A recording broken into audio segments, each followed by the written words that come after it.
Бул бизде визуальный навыктын эң биринчи этабы десек болот. Муну доски сегена деп коет. Башкача айтканда, бул жерде обязательно пазлдын ичинде бирден отдельный детальдар болуш керек.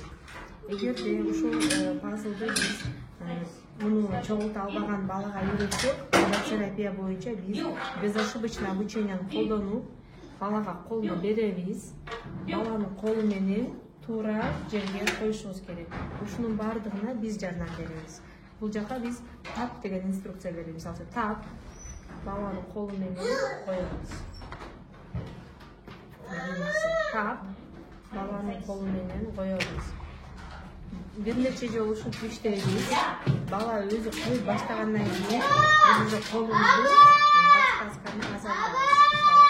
Беребиз.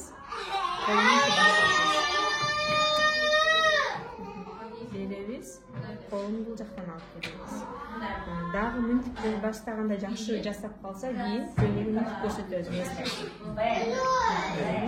Азаматсың, так. Азаматсың. Мисалы үчүн бересиз, бала башка жакка коюп баштайт.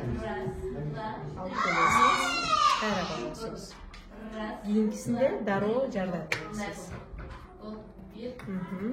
Бул жака возможность бересиз. Так, өзү коюп баштады. Подсказканы азайтабыз. Колду артка жылдырабыз. Азаматсың.